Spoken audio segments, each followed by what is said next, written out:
What's up, Productive Panthers, and welcome to a show I like to call It's About Time, where we answer the questions you have been long waiting for. Today, it's a new host, new face, new everything. Later on, you'll see actually a whole new scene behind us because we got some special things in store for you today. And you're tuning in with your host, Jaylon Goodman.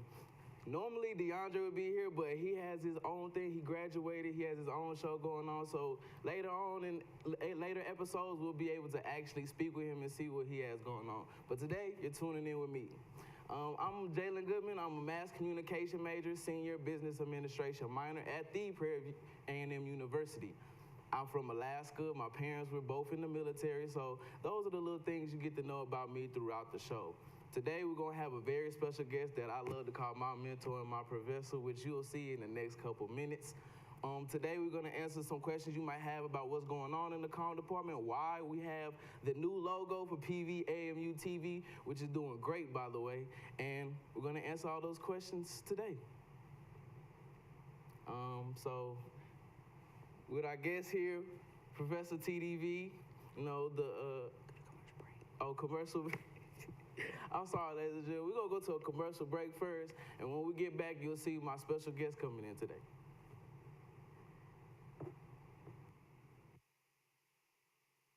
At Prairie View A&M University, we've been igniting passion in students for more than 140 years. It's about inspiration. It's about global influence. It's about self-expression and individuality. It's about trailblazing a path of excellence. It's about engaging in the greater community. Above all, it's about helping you realize your dreams. Ignite your passion. Experience Prairie View A&M University.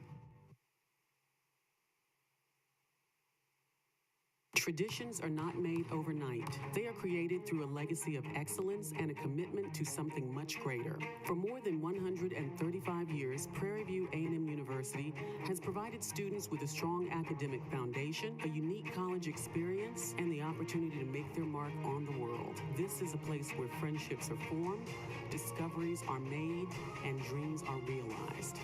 This is Prairie View A&M University, our tradition, your opportunity. And welcome back. For audience that are new here, welcome. Thank you for allowing us to get the opportunity to show you what we have going on campus. And for returning audience members, welcome back. So today I have a 3-time Jeffrey Award winning, NAACP Theater Award winning, also an author with 3 books that everybody's going to learn about today. My professor and mentor, Professor TDV, or Teresa Dowell-Vest. Hey. How you doing today? You look great, by the way. Thank you. I'm incredibly casual, and this was a wonderful, wonderful surprise that I would be are the best in the hot seat today. Oh, good. So, I know you have your own company as far as media, you know, coming to PV. Kind of new, a little bit of new. So for the audience at home that may not know a little bit about what you do, can you give a little brief description of what you do on the campus? Sure. Around campus or before I came to campus? Both. Okay. Well, thank you so much for taking over in the host position for It's About Time. Thank you for allowing me to do that. I've enjoyed watching you work over the last couple of years, and it was a very easy decision to have you slide into this position. So I look forward to seeing what you do this semester. We're not disappointed. I don't doubt it at all. I do have my own production company, Dowell-Vest Communications, LLC. And under the LLC, I have Diva Blue Productions, which is my film production company, and I've produced a number of films over the last 20 years and worked as a production designer primarily in the industry.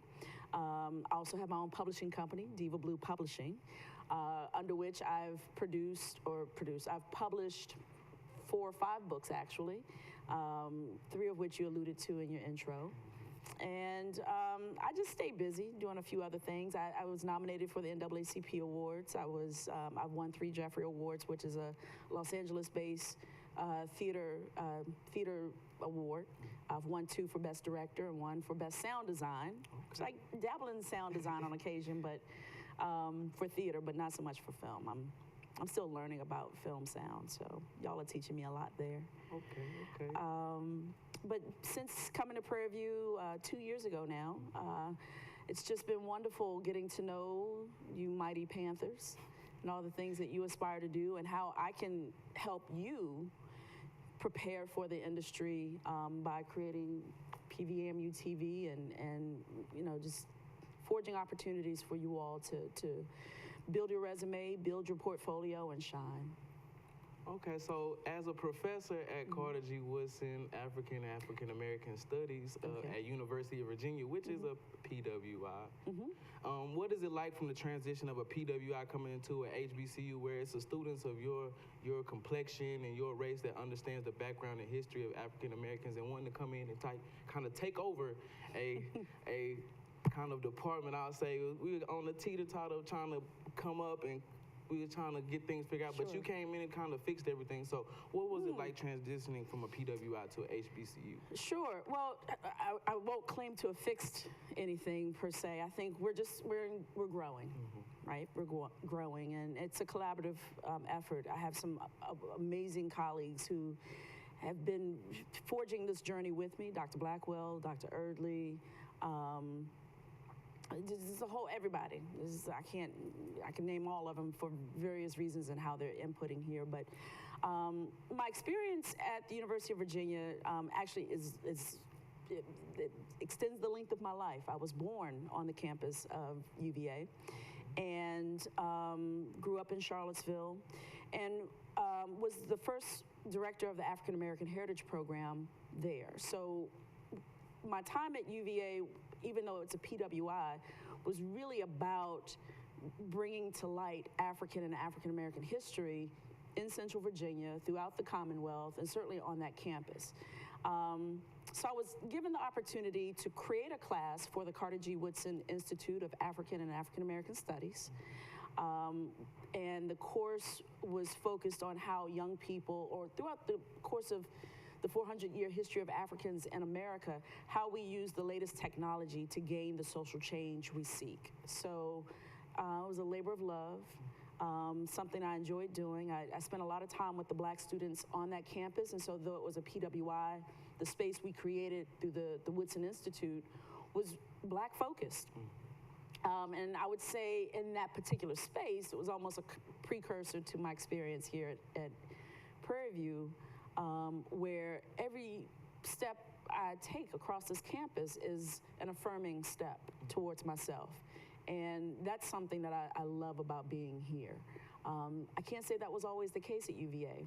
While I was teaching there, this last stint with that particular class, a student by the name of Martise Johnson was beaten and accosted by local police. And my students from that particular class ended up on the front cover of the Washington Post and Huffington Post and all the outlets because of the work we were doing in that class as it related to Black Lives Matter and social change and that sort of thing. So I'm happy to be here at Prairie View, where I feel I'm on hallowed ground historically, and I'm in a space that affirms me every day. I don't have to worry about it or question it or have the institution question it. So it's refreshing. Okay, so when you got into the history part, as we see through history, we don't have a lot of Black film directors, a lot of Black people in the industry as far as media.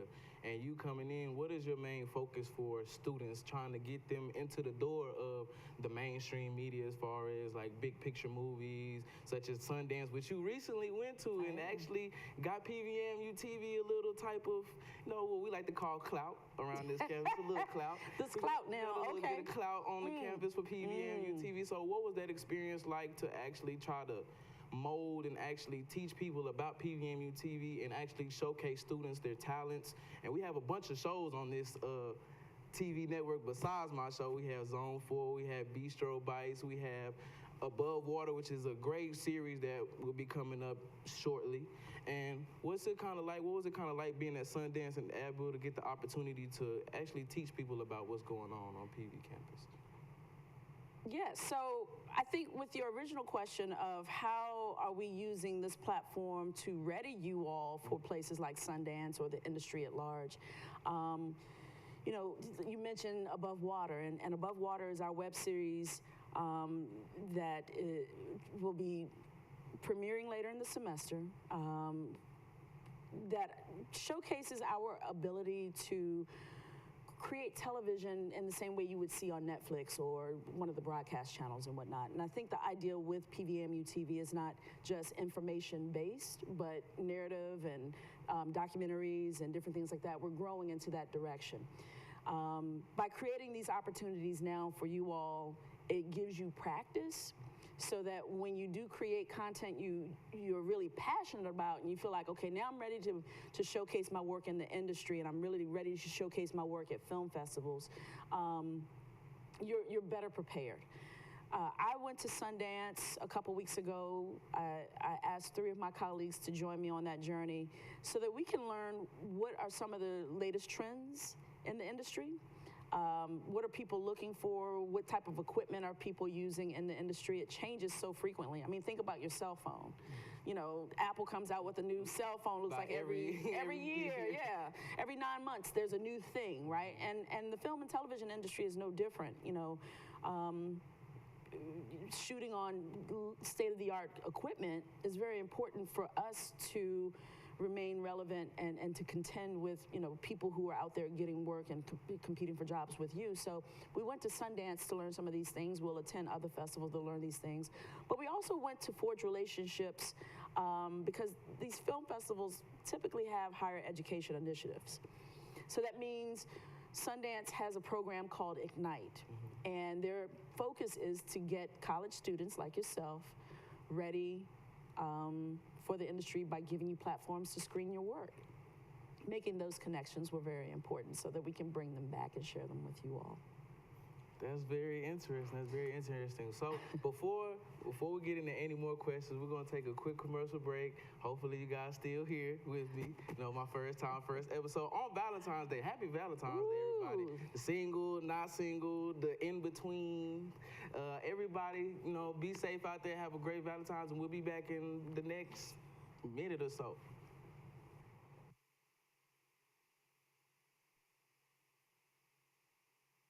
Prairie View A&M University is about the students. Students don't just come here for the education. They come for the faculty, for the creativity, the camaraderie, an excellent standard of living, and the school spirit. They come here to gain something profound and to give something back. Students come for the tradition of excellence. This is Prairie View A&M University. Our tradition, your opportunity.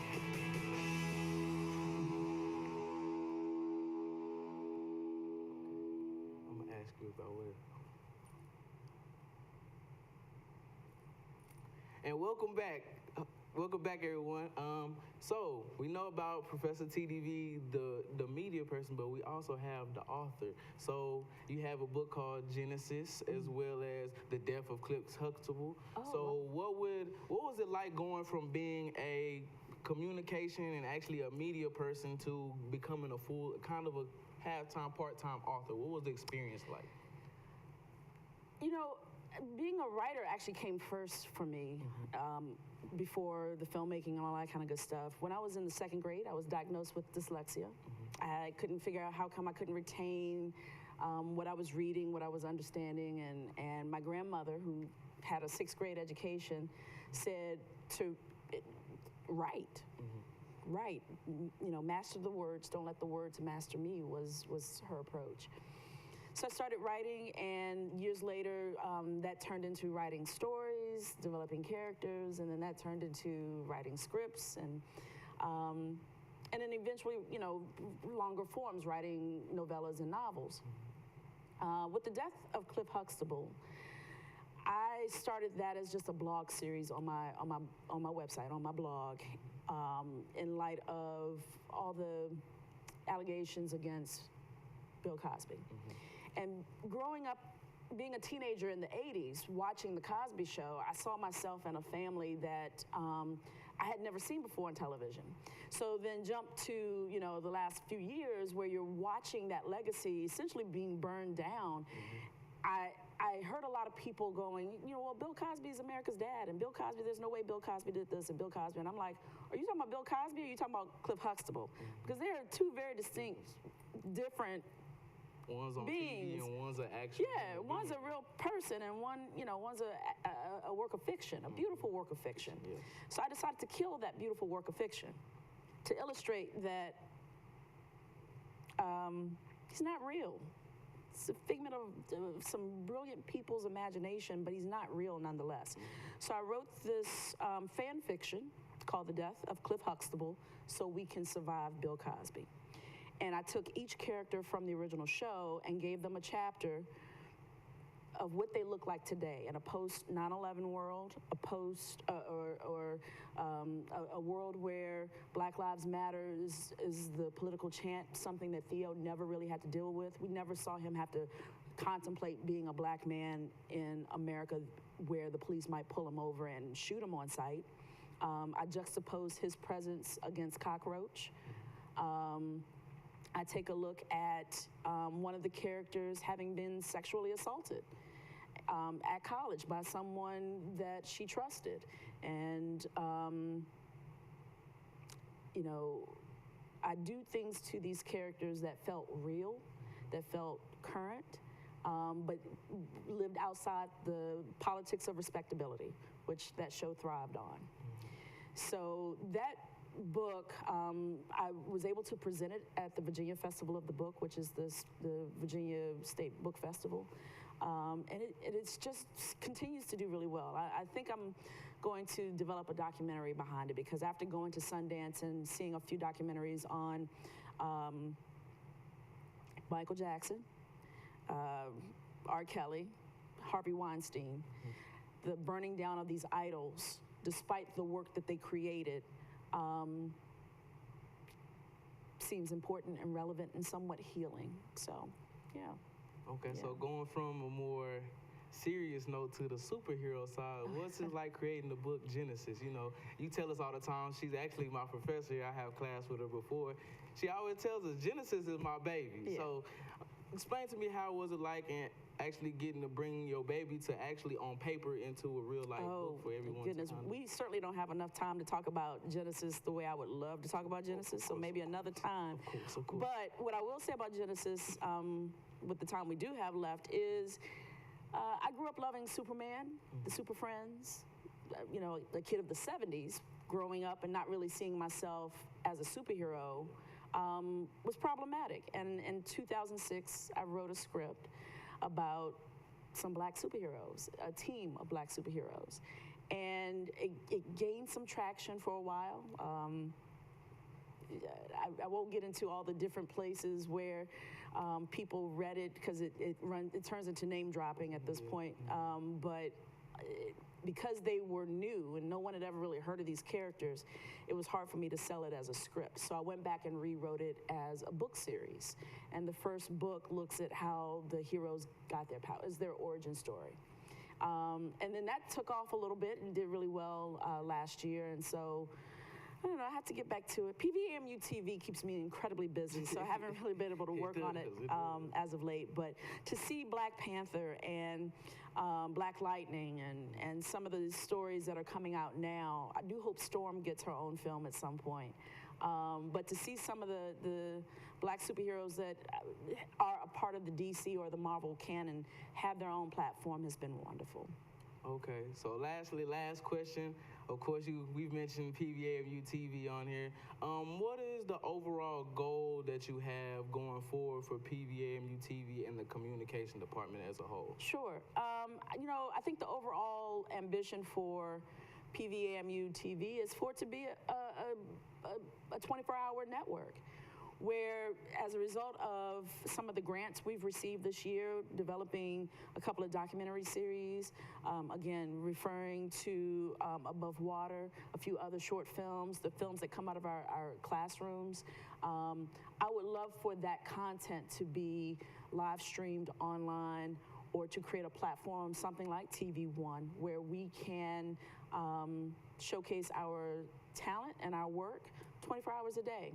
One of my goals over the course of this semester and into the summer and into the fall is to develop a show called HBCU Today, where on a weekly basis we broadcast from here at Prairie View, but we receive news packages from all the HBCUs throughout the United States, as well as universities and colleges on the continent. I want Africa to be a part of the work that we do in a grand sense, and if we can reach out to some of the universities and colleges in each of the different nations throughout the continent and connect them with what we're doing here at Prairie View, perhaps we can forge other opportunities to travel more, to do some study abroad at those campuses, to forge relationships where it's a seamless experience. Right now, if we were to go to a school in Liberia or a school in Ghana or a school in Nigeria, it would be a special occasion. We'd have to raise funds and do this thing. But if we can start with this endeavor to build those ties,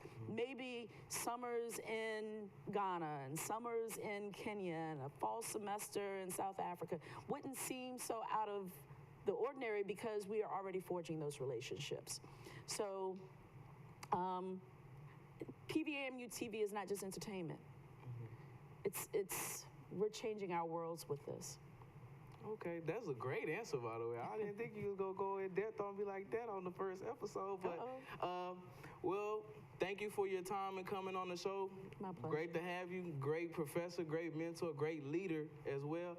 Thank you guys for actually tuning in to my first episode. As you can see, I had the first day jitters, but you actually stood here with me and actually watched the television episode. So next Thursday, we'll have our episode. We'll have another guest. I can't tell you who the guest is because it's a surprise. It wouldn't be a surprise if I told you on air. So thank you guys for tuning in and hope to see you soon.